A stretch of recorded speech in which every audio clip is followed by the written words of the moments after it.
acho interessante que eu tinha pedido um pouco para o Marcelo abrir, né, porque ele tinha várias incursões aí na filosofia, um pouquinho dessa questão da religião. E vou pegar um pouco daí para a gente poder, eu acho que até... porque existem, eu acho que tem... sempre que a gente pensa na religião, a gente sempre pensa a religião um pouco como política, tá? E tem uma dimensão política. Então a gente, muitas vezes, olhar um partido político, né, o que faz um partido político, é muito diferente do desejo, por exemplo, de uma pessoa de liderar um processo democrático, de transformação da sua sociedade e tudo mais. Então, depende de onde você vai olhar. Então, eu vou tentar olhar mais essa questão da religião, não por esses lugares de dogmas que toda hora caem, obviamente, porque são construções que servem a estruturas momentâneas e não se sustentam com o tempo, mas sim tem uma base que é muito mais de ordem sapiencial do que necessariamente uma construção, digamos assim, de dogmas, de crenças. E a tradição judaica ela tem uma coisa muito interessante, porque Marcelo mencionou, por exemplo, a dualidade entre alma e corpo. A tradição judaica ela não enxerga isso. Você não vai encontrar no texto, por exemplo, do Antigo Testamento, nenhuma alma. Corpo e alma são a mesma coisa, né? E ela só vai usar esses conceitos de esquerda e direita, contrários, quando ela puder, de alguma maneira, trabalhar com a ideia de que a vida é paradoxal. E as duas coisas, quando você olha não como ou um ou o outro, que é a dualidade, mas ao contrário, o paradoxal oferece para nós um espaço extremamente interessante para pensar as coisas. Então,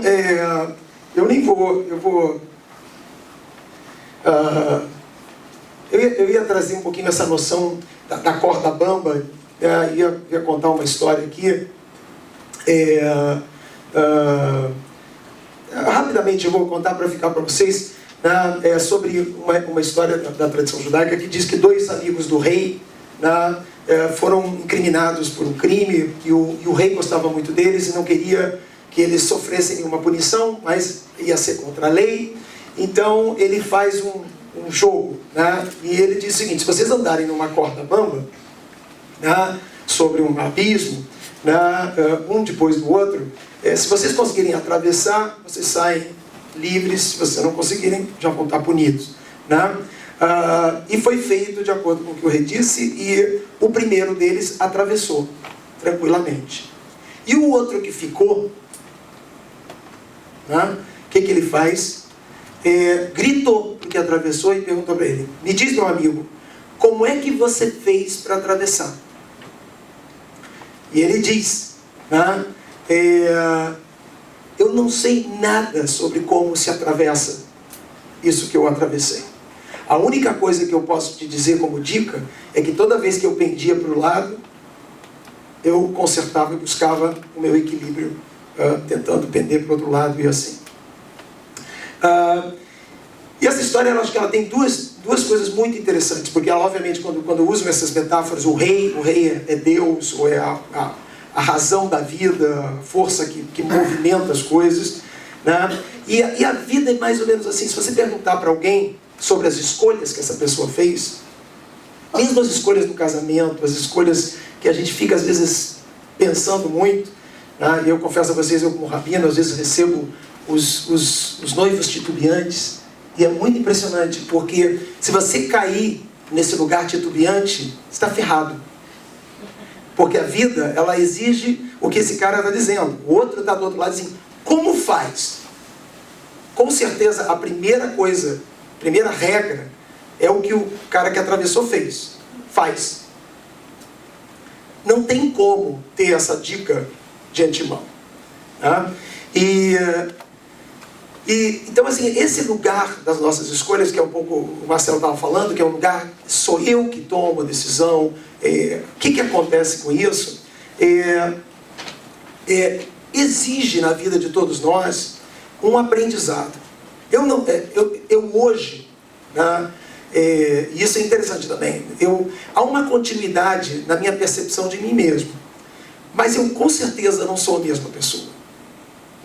O fato de que ontem eu tombei para um lado e tive que fazer um esforço para andar nessa corda bamba da minha existência, pendendo para o outro, faz com que eu acorde, independente do fato de que a gente já acorda celularmente totalmente diferente de um dia para o outro, me faz uma outra pessoa nas minhas tomadas de decisão. Mas o que me interessa mais é olhar justamente a questão do livre-arbítrio, justamente o que a tradição judaica sapiencial diz. O que ela diz? Vai ajudar muito vocês. Akol tzafui ve'areshut netunah. Tudo está previsto e a autonomia é dada. Autonomia significa escolha, é dada. Como assim? É um ou outro. Né? Então, aqui existe uma noção de que na verdade, certas questões, certas perguntas, elas só vão ser respondidas, e não num lugar cartesiano, porque todos nós temos um Aristóteles dentro de nós. Todos nós temos um personagem, a gente aprendeu isso na escola. Né? A gente quer uma coisa, a mente gosta dessa coisa determinista. A gente gosta de uma resposta. Como é que eu posso usar isso como resposta? Né? Qual o uso que isso tem? Parece uma nonsense, uma coisa totalmente sem sentido. Para que eu vou usar isso? Então, assim, um primeiro olhar para isso, na tradição judaica, eles dizem que existem dois personagens dentro da gente. Um personagem que é um personagem de mente pequena, estreita, e um outro personagem que é de mente ampliada. Na perspectiva da mente estreita, há livre-arbítrio. Nós escolhemos isso ou aquilo, e a nossa responsabilidade moral se baseia na habilidade de escolha. Ele chama isso de mente pequena. Parecido, sei lá, na física, a física clássica e uma física quântica. É isso que eles estão dizendo. Na mente clássica, eu tomo decisões, eu vim para Porto Alegre, eu casei com a minha mulher, eu fiz a escolha da minha profissão, tudo mais, e faço as minhas escolhas lá no dia 26, vou fazer as minhas escolhas, né? E fico muito feliz quando faz aquele barulhinho, aquele barulhinho final, que é assim, né? Escolhido. Né? Mas, para a mente ampliada, não há nenhum livre-arbítrio. Por quê? Porque essa mente, ela é uma mente que vê claramente o que deve ser feito. E você faz não por escolha ou compulsão, mas simplesmente porque é o que precisa ser feito. Está tudo previsto para a mente ampliada, mas a mente estreita ainda mantém a ilusão da escolha.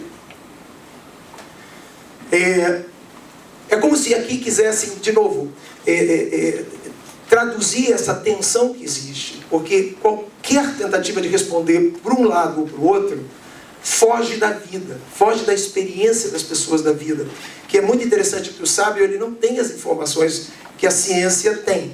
Tá? E de novo, eu estou falando do sábio, não estou falando de um religioso com dogmas e crenças. Mas o sábio, ele não lê no livro, ele não tem um guru que diz para ele o que é, ele vem da experiência direta da vida. E a experiência direta da vida não quer dizer que ele acerta. Significa que em um dado momento ele pende para a esquerda, mas como ele é acordado e desperto, ele, quando pende para a esquerda, ele faz um movimento paradoxal e pende para a direita, e nesse lugar ele dá mais um passo, e nisso ele se constrói de maneira diferente para os próximos passos que ele vai dar. Então eu queria...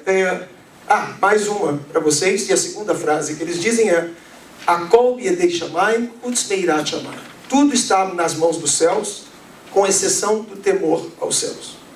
Isso eu volto no finalzinho, se eu tiver tempo, não seguro. Tá? Porque aqui você só tem uma escolha. A única escolha que eles dizem é a escolha de uma relação de reverência. Usar temor, que é uma palavra muito complicada, mas a gente tenta no último minuto falar sobre isso. Tá? Então, eu vou contar rapidamente para vocês como é que a tradição bíblica conta a história do livre-arbítrio, porque eu acho que ela tem aqui uma série de elementos interessantes para a gente. Tá? Porque se vocês lembram do Gênesis, a história do Gênesis, da história de Adão e Eva, é a história de escolha. Né? Eles fazem uma escolha e obviamente a escolha ela é muito interessante porque ela é provocada. Vou usar aqui a figura de Deus porque é a narrativa, né? Mas existe uma força que coloca esses seres, Adão, né? E na história tem uma riqueza, não vou entrar em todos os detalhes que não vai dar tempo, mas Adão e Eva são provocados por Deus, provocados a ter um desejo. Tá? Como que eles são provocados a ter desejo? Primeiro momento em que a gente vê isso é que Adão se encontrava num lugar animal, né? Ele tem no texto bíblico, ele conhece os outros animais, a zebra, o leão, dá nome para cada um deles. Macaco, chimpanzé, girafa, ele nomeia, ele está nesse lugar da natureza. E em dado momento, Deus, na narrativa, diz: não é bom o homem estar sozinho. Deus que vê uma imperfeição, mas talvez nem seja imperfeição, ele vai fazer um primeiro movimento de provocação de um desejo em Adão. Nós sabemos a história, Eva vai ser depois uma cúmplice da serpente no processo da primeira escolha, tá? Que é a história, digamos assim, do consciente humano, mais ainda, eu acho que é a história do inconsciente humano, tá? Que tem como primeira provocação Deus dizer, não, ele precisa de uma mulher. Só que no texto, é muito interessante isso, não é uma mulher, porque a solidão, hoje a gente sabe disso, né? A vovó sempre dizia assim, tem que casar, meu filho, para você não ficar sozinho. Hoje o mundo sabe que você pode estar casado e ser a pessoa mais solitária do planeta. Né? Então assim, o que resolve solidão não é um casamento. E ele arranja para ele uma Ezer Kenegdó. Essa é a palavra que é atribuída à companheira de Adão. Ezer Kenegdó em hebraico quer dizer uma ajuda contra ele. Já me interessa essa história. Né? Tem um comentarista que diz assim, o que é isso, uma ajuda ou contra ele? Diz assim, se você acertou na mulher, é uma ajuda. Se você errou, ia contra você a vida inteira. Tá? Mas tem aqui nessa frase o mesmo paradoxo. Porque Deus está achando uma pessoa que é uma ajuda e um problema. E depois a história vai mostrar que Eva, né, é a companheira desse destino que vai ter o homem. Né? Tudo nessa linguagem patriarcal, do homem primeiro, mas deixa isso para lá. Tá?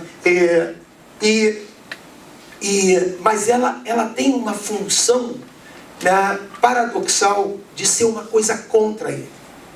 Um contra que hoje a gente valoriza, porque a partir daquele momento o ser humano ganha uma autonomia com milhões de problemas, com milhões de efeitos colaterais. Tá? Então, Eva é uma provocação de desejo.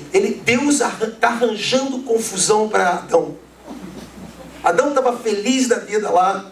E aí Deus disse, não é bom ficar sozinho. Vou arranjar uma mulher na sua vida. Tá? Contra você. Essa é a primeira coisa. A segunda coisa é que ele vai e diz, não come daquela árvore. Isso é uma provocação ao desejo. Total provocação ao desejo. E é nesse lugar de provocação que os seres humanos vão... é como se fosse um mestre. Um mestre que está ensinando e querendo que você, de alguma maneira, tenha algum processo de autonomia. Né? E é isso que acontece quando eles decidem comer, esse processo todo estranho lá da serpente, com toda essa simbologia de como se dá esse processo. Mas no momento que eles comem, né? No momento que eles comem, eles ganham a capacidade de discernir entre o bem e o mal. Não entre o verdadeiro e o falso. Não é entre o verdadeiro e o falso. É entre o bem e o mal. O que quer dizer isso? Eles acessam um sentimento. O que é bom e o que é ruim? O que é bom ou mal? É a experiência do ser humano daquilo que é bom e o que é ruim. O que é amoroso e o que é odioso. O ser humano, tudo que acontece pra gente, ou é coisa boa, e aí, estou super feliz, recebi um retorno de uma pessoa, do mundo, da vida, que eu traduzo como, é sempre binário. Ou é amor, ou é ódio. Quando eles sentem amor e ódio, eles se descobrem como pessoas. É o nascimento da consciência e, aqui, da inconsciência também. Porque o texto bíblico diz claramente que eles andavam nus, e não se sentiam envergonhados. A palavra em hebraico vergonha é a palavra velo itboshechu, e eles não se envergonhavam. A raiz da palavra é muito interessante, porque boshesh quer dizer demorar. Eles não demoravam, porque surge no momento em que eles ganham pelo desejo. Eles constroem uma identidade de si. Quando essa identidade de si aparece uma nova temporalidade na experiência de Adão e Eva. Que temporalidade é essa? É uma demora, um delay.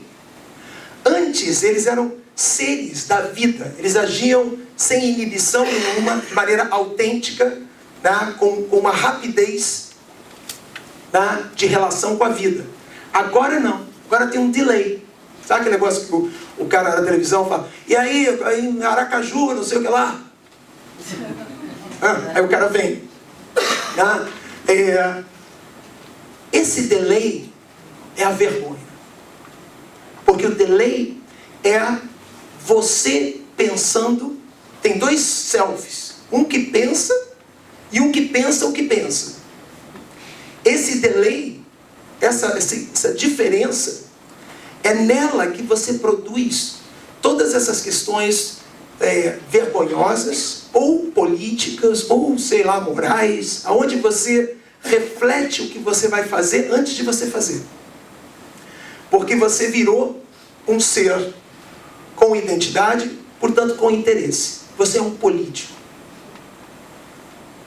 E esse delay, esse novo tempo, é do ser político que você é, pensando se você quer se relacionar com a vida daquela maneira desinibida e autêntica, ou se ela não lhe interessa.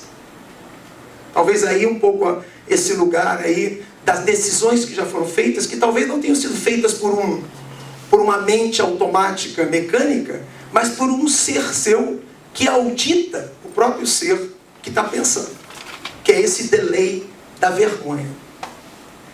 E a vergonha estabelece uma outra relação, que é uma relação com uma certa incoerência. Aqui tem um livro, aqui nessa história do delay, tem um livro muito interessante do Milan Kundera, que se chama Slowness. Viram esse livro? Esse livro é um livro sobre memória, e ele faz uma correlação, que é mais ou menos o seguinte. Ele diz que quando você está andando na rua, se você for atacado por uma onda de memória, você vai diminuir a velocidade. Você vem andando e de repente começa a lembrar um monte de coisa. Diminui a velocidade. Se você quer esquecer alguma coisa, você começa a andar mais rápido. Então, assim, essa relação aqui com uma nova temporalidade, com um delay, tem a ver com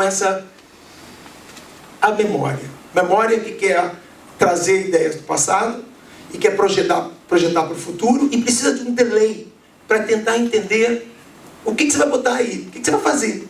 Já não é mais só fazer, é fazer com o que eu sei do passado e com o que eu estou interessado no futuro. Delay. E na história deles, quando Deus, a força provocadora do desejo, vem e diz para Adão e Eva, o que aconteceu? O que diz Adão? Adão mente pela primeira vez. Ele não mente, ele até confessa. Tá? Primeiro ele se esconde, que é uma espécie de mentira. Depois ele confessa, mas ele confessa fazendo o quê? Ele diz, mas sabe o quê? Foi você que me botou aquela mulher, aquela Ezer Kenegdó, aquela mulher de ajuda contra mim. Lembra quem foi que me deu essa mulher? Foi você. E foi ela que me levou para a história lá da serpente. Ele cria, ele culpa, né? Ele foge dessa responsabilidade, como uma criança pequena faz. Só que existem alguns historiadores que dizem que o inconsciente nasce na primeira mentira que você faz. A nossa primeira mentira é um lugar de identidade tão impressionante. Parei para pensar um pouquinho. Na primeira vez que você não precisa nem ter mentido assim de maneira totalmente cafajeste. Mas essa mentira que é, olha, não fui eu, foi ela, foi ele. Isso é uma mentira. Isso é um delay. Isso é uma demora. Isso é uma vergonha. Isso é um pensamento. É um trabalhar, né, que está acontecendo. E nesse lugar aparece uma incoerência. Né? Essa incoerência para alguns estudiosos, a criação do próprio inconsciente.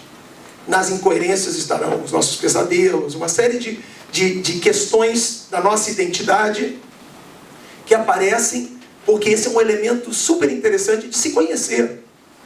Porque quando você começa a mentir, aliás, fora do lugar moral, é um dos lugares mais interessantes se vocês fizerem um exercício em casa, de pensarem assim, quais são mentiras que vocês institucionalizaram?